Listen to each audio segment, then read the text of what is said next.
Our next speaker, who I'm very happy to introduce, is Carolyn Butler Palmer.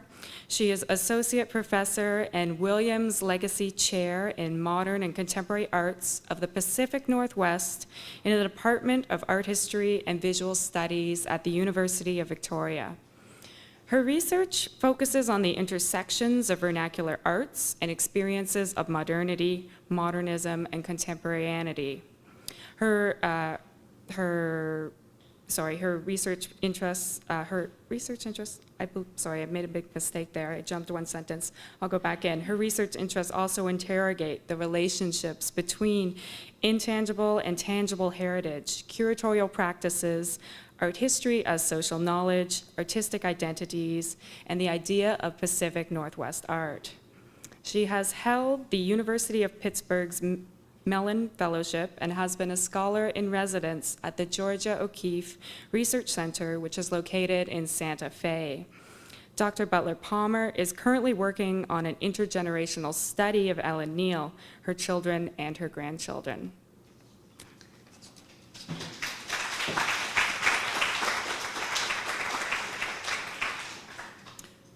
Can everybody hear me? Thank you very much for the kind introduction, Sarah. I want to begin by acknowledging the territories that we stand on here today, the Haudenosaunee, the Anishinaabe, and the Algonquian people.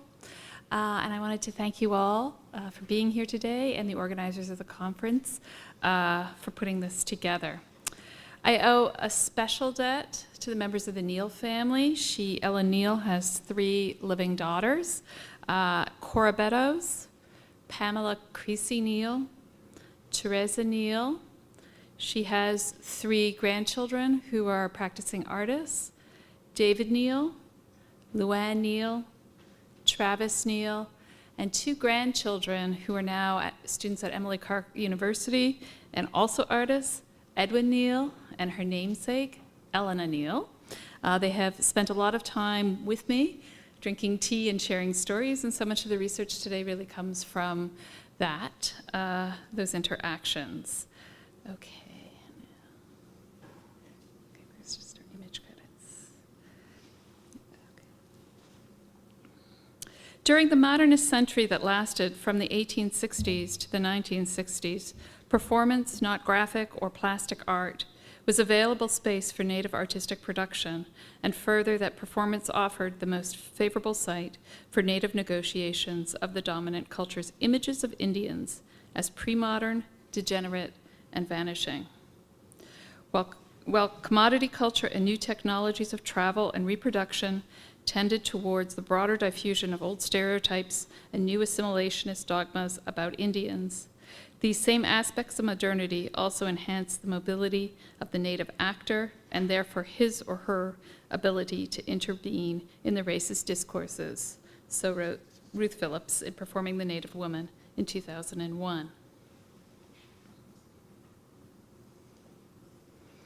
In July 1948, the Vancouver Sun published this photograph of a young woman sporting a white headkerchief tied in front and wearing a white work smock and holding an adze in her hand. She stands next to a man also using an adze, though it is much larger, and the two appear to be chipping away on a log while a baby over to the side looks on. The photograph accompanied a caption which read, quote, "Indian art of totem carving is being revived in Stanley Park by Mr. and Mrs. Neel. Mrs. Neel is the granddaughter of Charlie James, who used to be a totem pole carver at Alert Bay. Here the Neels are carving a 12-foot cedar pole and keeping an eye on their baby daughter, Terry," end quote. The depicted Mrs. Neel is none other than Ellen Newman Neel, who over the past 60 years has come to be known as the first woman carver of the Pacific Northwest. At the time the photograph was taken, however, Ellen Neel was just 32 years old, a mother of 7 children, and a budding entrepreneur who wanted to support her young family with her carving skills. This paper focuses on this image of Mr. and Mrs. Neel. My argument today is part of a much larger book project about Ellen Neel that takes its cue from Philip's ideas about performance as an important mode of Native artistic production that enables the creation of new public narratives about Indigenous women's identities, narratives that intervene in prevailing stereotypes. By the mid-1950s, it was clear that Ellen Neel herself, so just a few years after this image, was negotiating a trope of stereotypes. She, within a CKNW AM Roundup radio talk show, she was presented as an Indian princess. And in 1955, the Vancouver province published a photograph of a scantily clad white woman wearing a war bonnet while touching up the paint on one of Charlie James's Stanley pole, or one of the poles that stands in Stanley Park. And I will let you use your imagination what that looks like. At the same time, it must be remembered that by the 1940s and 50s, there were few images of women artists as public figures, and none of Indigenous women carvers for Neel to model herself upon, as she was the first. I contend that Ellen Neel deftly used the space of the press photograph not only to post sales of her artwork, but it was also the space that enabled her to cast out an innovative alternative image of a modern Indigenous woman buoyed up by associations with modernity that the medium of the news photograph carries.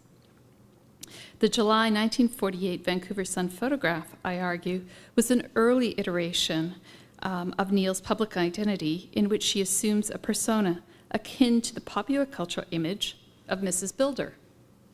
So just who is Mrs. Builder?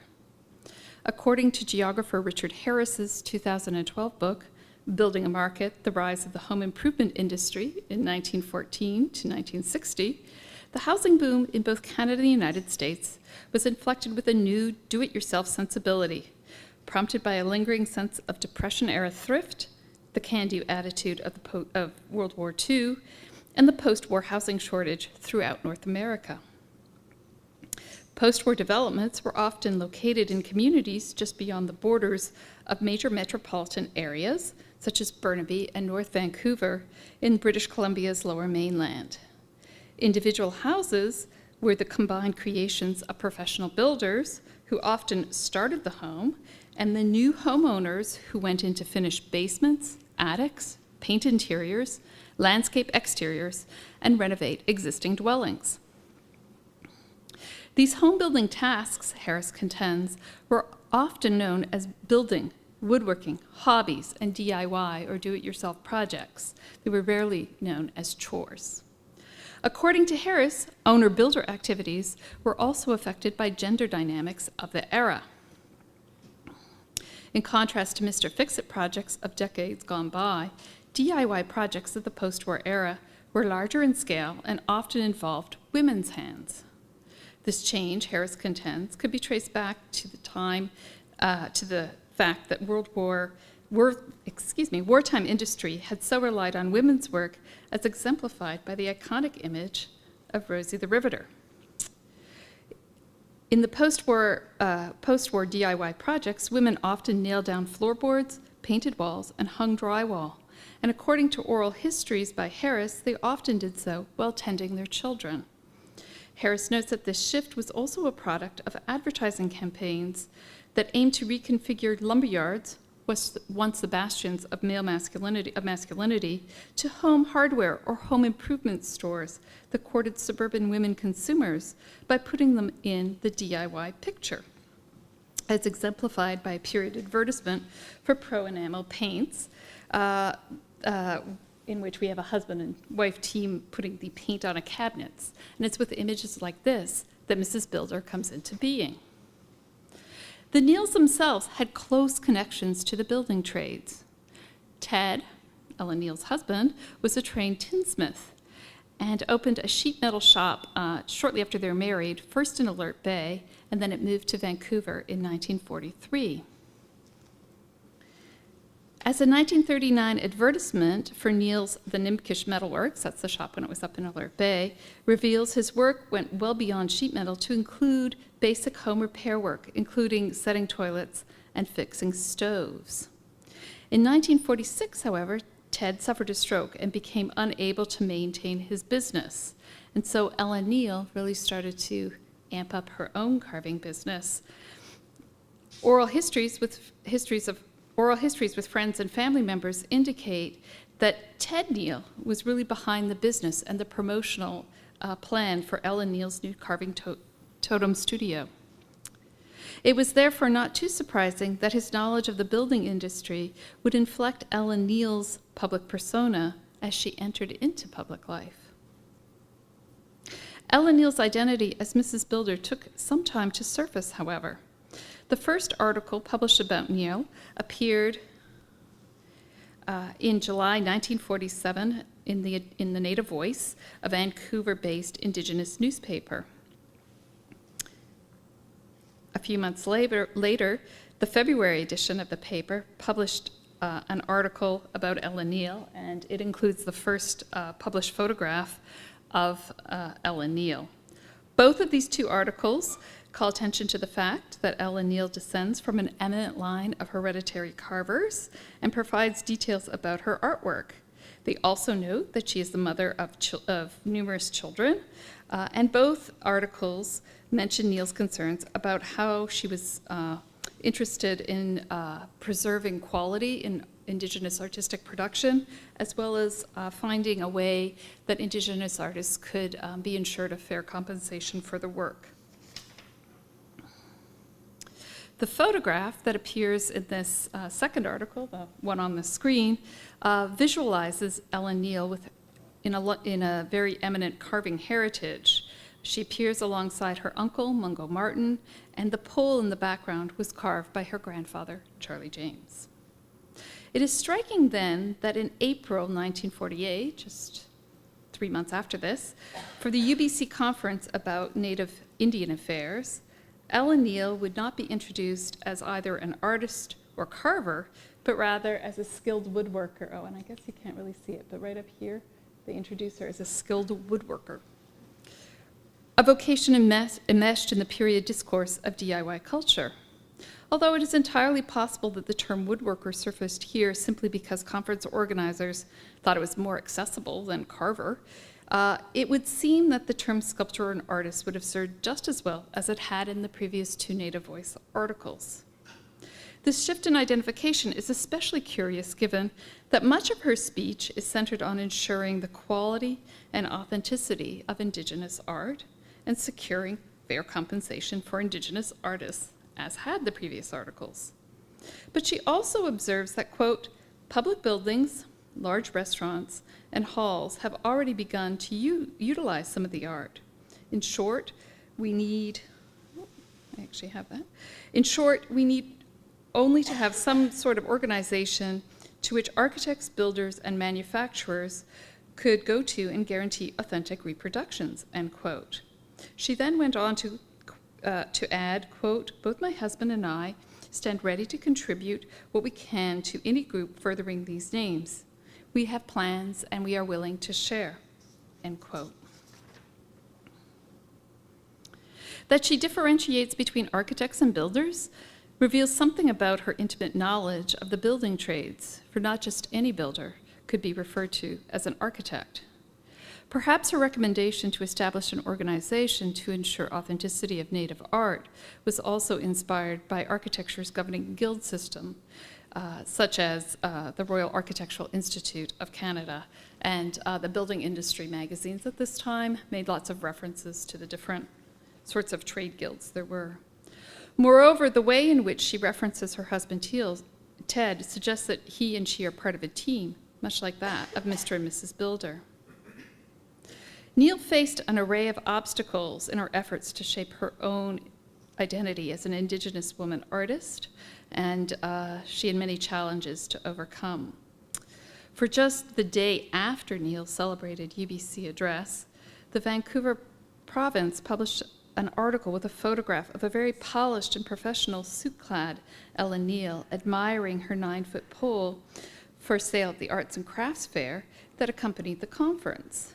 Yet the article was accompanied by the byline, quote, Braves last field invaded, end quote, painfully revealing the author's discomfort with the seeming erosion of gender and cultural boundaries of the period, and explicitly Neel's identity as a woman carver. Just a few months later, in July 1948, the Native Voice published a detailed article about the Neel's own DIY efforts. Although they were not suburban homeowners, they were in the process of transforming a former military barrack near Third Beach in Stanley Park into a showroom for their native art. The Voice reported that here we go, and I just wanted to point out where that was. So it would be just over here, and just thinking about our paper about Pauline Johnson earlier, it's right beside the Pauline Johnson Memorial, which was often referenced at the time of its location. Okay. The Voice reported that, quote, work on the store was progressing. Owing to the shortage of material, it will be some time for the store to be ready, but sometime soon before Christmas, this outlet would be ready, end quote. The Neel's renovation, like most DIY narratives of the period, was governed to at least some extent by post-war shortages, and as a consequence, the project would unfold in stages, like many home-building projects of the era. The shop was not only a sales place, but it was also a prototype for the adaptation of Northwest Coast art to public building programs that Ellen Neel mentioned during the UBC address, for it would follow, quote, decorative scheme that would closely fit old potlatch houses, end quote. A photograph taken just after the shop opened in 1945 of its interior reveals a streamlined design with orderly displays of small-scale poles, masks, and artwork by other artists, such as New Chelmsford baskets in the left-hand corner, as well as by Ellen Neel and family members. Masks, such as those that appear within the photograph, were carved as decorative objects. They were not hollowed out as if to be worn, but rather they had flat backs so they could hang on the walls of Mr. and Mrs. Builder's new modern home. Thus, Ellen Neel, the artist, became an arbiter of good taste, an arbiter of modern taste. The Vancouver Sun image appeared as Ellen Neel was just emerging as a public figure. The paper's largely suburban readership likely understood the photograph of Mr. and Mrs. Neel at work with their tools in hand, while tending their baby girl, with respect to other popular culture images such as that of Mr. and Mrs. Builder. Although the composition was likely orchestrated by the Sun's staff photographer, Ellen Neel may well have selected her own attire, the kerchief and the jacket, items that she typically wore to protect her hair and clothing while carving. But her attire also forged a visual connection to that of the woman laborer recently transfigured into Mrs. Builder. Thus, Ellen Neel cultivated an artistic identity that was legible to white suburbanites while maintaining a distinctively indigenous element as that of the carver. In conclusion, the year 1948 came to a close with a Native Voice story discussing Ellen Neel winning a woodworking prize at the Pacific National Exhibition's hobby show, and notably she didn't enter into the Indian Arts and Crafts show that year. She did in other years, but not that year. Once again, sort of reaffirming and forging connections to the DIY spirit of the period. Over the course of the next few years, while the Stanley Park shop was up and running, news articles would continue to make allusions to DIY culture. By 1952, when the Neels closed their doors on their shop, DIY culture was also chipping away on the political efficacy of Ellen Neel's Mrs. Builder persona. For example, the Canadian women's magazine, Chatelaine, published a short article, 5 Rooms for Fun, that offered up 5 decorative schemes to transform the unfinished basement into a cozy rec room, including the totem room, decorated with, quote, totem figures and Indian masks copied from the real thing in books and museums and painted on plywood, end quote. In the 1950s, Neel went on to fashion alternative public identities, including that of the professional designer with large-scale commissions at Harrison's Hot Springs and,